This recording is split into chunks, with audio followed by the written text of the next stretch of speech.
ፍቅር ያሸንፋል መባልን ሰምቼ ልቤን አደማሁኝ ያለ ቦታው ሄጄ ይላል ያገሬ ሰውና እንግዲህ ሄሉና የዙ ዛሬ አዲስ ነገር ይዘው ይመጣሉ ትላላችሁ። እርግጠኛ ነኝ ታርቀው ነው የሚመጡትና ብዙ እህቶች ነበራችሁ ትናንት።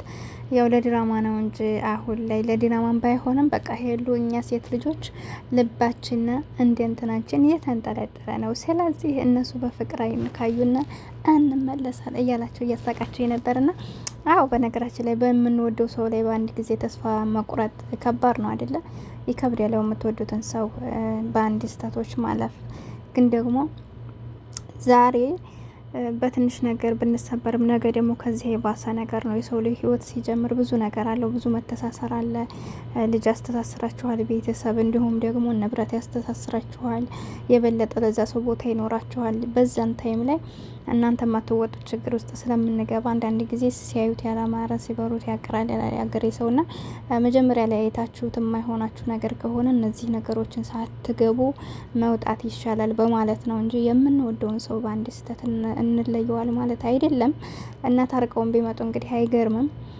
ዞሮ ዞሮ ያው ጥንቃቄ ያስፈልጋል ትላላችሁ። ዞሮ ይታረቃሉ ብዬ ተስፋ አደርጋለሁ። ምክንያቱም ትናንት አይናቸው ላይ ስናይባቸው የነበረው አይታችሁታል አይደል? ሄሉሻን በቃ ልጁ ምን አይነቱ ነው? ወላሂ ደረቅ ነው ይሆናል አይደለ?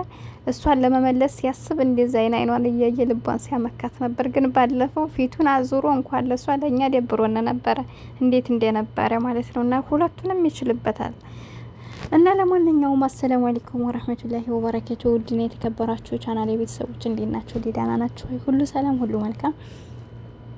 እኔ ያለሁ አልሐምዱሊላህ። ይህን ቪዲዮ ስትጀምሩት ሁላችሁም በላይክ ወላሂ ብዙ ሰው ታያላችሁ፣ ግን ላይክ እና ሰብስክራይብ እያረጋችሁኝ አይደለም። ላይክ እና ሰብስክራይብ አድርጉኝ። ሀሳቤም ደግሞ ከተመቻችሁ ሀሳብ ስጡ፣ እናንተም ካልተመቻችሁም ደግሞ ይሄን አስተካክል ይበሉኝ። እኔ ከኦዲየንሶች አልወጣም ማለት ነው። በተረፈ ሁላችሁንም ወዳችኋለሁ፣ አከብራችኋለሁ። ውድ ሀገሬ ልጆች በሀገርም በሀገር ውጭም በሀገር ውስጥም ያላችሁ ሁላችሁንም አላህ ከክፉ ነገር ይጠብቃችሁ። የምትመኙትን ነገር አላህ ይስጣችሁ። የረፍት እንጀራን ያወፍቃችሁ። የደከማችሁ ሁላችሁም እፎይ ብላችሁ የምትኖሩበትን ህይወት ይስጣችሁ። በትዳራችሁም ደስተኛ ሆኑ። እየተጣላችሁም ያላችሁ ካላችሁ አላህ ሰላሙን ያምጣላችሁ። የተለያያችሁም ካላችሁ የሚጠቅማችሁ የምትጠቅሙት ከሆነ ከተለያያችሁ ሰው ጋር ያገናኛችሁ። ፍቅርን በፍቅር ላይ ያላችሁም ደግሞ አላህ ፍቅርን ይጨምርላችሁ። ከምንም በላይ ሰላም ነውና ህይወታችሁ በሰላም የተመራ ይሆንላችኋለሁ። ውድ የሀገሬ ልጆች ሁሌም ጥሩ ነገር እመኝላችኋለሁ። እና እንግዲህ ዛሬ የመጣሁበት በሁለት ሰዎች ይሆናል። በመጀመሪያ ያው እንግዲህ እንደተናገርኳችሁ እነ ሄሉን ትናንት ባየነው ነገር ያው ሄሉሻ እንደምትመለስ ነገር ነው ያየነው አይኗ ላይ። ዛሬ በሰላም ነገሮች ተፈተው ይመጣሉ ብዬ አስባለሁ። ነገር ግን እኛ ያልተዋጣልን ነገር ቤተሰቦች ያለውን ነገር ልክ እሷ እንደጠየቀችው እውነት የሱ ቤተሰብ ወይ እሷን ለመፈተን ያደረጉ ነው ወይስ እየዋሸነ ነው ወይስ ደግሞ ያዩባት ነገር ኑሮ ሊነግሯት ይሆን? እሱን አናቅም። ሁላችንም በጉጉት እንጠብቃለን። ምክንያቱም የሰው ልጅ ተጣልቶ ሲታረቅ ልባችን የሚሽረው ትክክለኛውን ነገር ሲነግሩና እንጂ ዝም ብሎ የማስመሰል ወይ ደግሞ ያልተዋጠ ነገር በቃ የሆነ ለእናንተ አጥጋቢ የሌለው መልስ ሰጥቷችሁ እናንተ ጋር እንማለስ ወይ ደግሞ ይቅርታ ቢላችሁ ልክ አይደለም። እንደኔ ማለት ነው። የሰው ልጅ ጥፋት ካጠፋ ጥፋቱ ይሄ ነው ወይ ደግሞ ያየብን ነገር ካለ ይሄን አይቻለሁ ብሎ በትክክለኛው በቃ አጥጋቢ የሆነ መልስ የሆነውን የሚነግረን ከሆነ ችግር የለውም።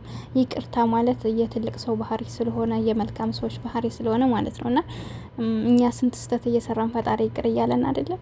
ስለዚህ ዋናው ተውበት መመለስ ነው ከጥፋታችንና ግን ደግሞ እንዳልኳችሁ ሄሉም ብለዋል፣ እኛም ብለናል። እኛም እውነቱን ማወቅ እንፈልጋለን፣ ለምን ይሄን ነገር እንዳደረገ እውነትም ደግሞ ያለባትን ነገር ወደፊትስ ደግሞ እንደዚህ አይነት ነገሮች እንዳይከሰት ምን ያክል እርግጠኛ ነው፣ ምን ያክል ራሱን ይቆጣጠራል፣ ምን ያክል በራሱ አቋም ያለው የሚለውን ነገር ማወቅ እንፈልጋለን። ኢንሻአላህ ዛሬ ነገሮች ይፈታሉ ብዬ አስባለሁ። በመቀጠል ደግሞ እንግዲህ እዚህ ጋር 3 ሰዎች አሉ። ትናንት አይታችኋቸዋል። ከትናንት ወዲያም የተፈጠረውን ያው ሰሞኑን እየተፈጠረ ያለውን ነገር አይታችኋል። እና እንግዲህ ፍቅርም ሩታም ሄርሜላም ያኔ ሶስታቸውም ሱብሃንአላህ እኔ በጣም ነው የገረመኝ። አሁን ላይ ልላችሁ የምፈልገው ከላስ ይሄ ሰው አስፈላጊ አይደለም ለሶስታቸውም። ፍቅር በእርግጥ ለራሷን ባይሆን ለሩታ እያገዘቻት ነው። ልክ ባለፈው እንዳለችው ያኔ የአብርሽን ምን አይነት ሰው እንደሆነ ለማወቅ እንግዲህ እነሱን አልፈልግም ብሎ ከፍቅር ጋር ጀምሮ ነበረ። ፍቅርን ያቀረበበት ወዷትም ሊሆን ይችላል፣ እንዲሁም ደግሞ እነሱን ለመበቀልም ሊሆን ይችላል። አላሁ አለም፣ እሱ የውስጡን እሱ ነው የሚያውቀው። ግን ደግሞ ከሁለታቸው ማስበልጦ ወደ እሷ ሄዷል። በመቀጠል ደግሞ ሩታ ያንን ነገር በፍቅር እንድትቀርበው አድርጋ መፈተኗ ይህን ልክ አይደለም። ምክንያቱም ወደ እሷ እንዲመለስ ከፈለገች ይህን ነገር ማድረጓ ልክ አይደለም። ምክንያቱም እሷ አሁን እንዲጠላት ነው የሆነችው። ገብቷችኋል? አሁን ትናንትና እንደሰማችሁ ሄርሜላ በኮንፊደንስ ስትናገር የነበረው ምንድን ነው? አንቺ ፍቅርን እያወራት እያለ ስለ እኔ ስም ነው ሲያነሳ እየነበረው እያልሽ ነበር። ነገር ግን ያንቺን ስም እያነሳ ቢሆን ኑሮ ከኔ ይልቅ ወደ አንቺ ይመጣ ነበር። ግን አንቺ ይልቅ እኔን ነው የሚፈልገው እያለች ስትኩራራ ነበር። ግን እሷን ከሩታ በልጣው ሳይሆን ሄርሜላ ግን ደግሞ ከነሱ ተንኮል ውስጥ ስለሌለች ነው። እና ህይወት አንዳንድ ጊዜ በተንኮል አይመራም። ገብቷችኋል አይደለም?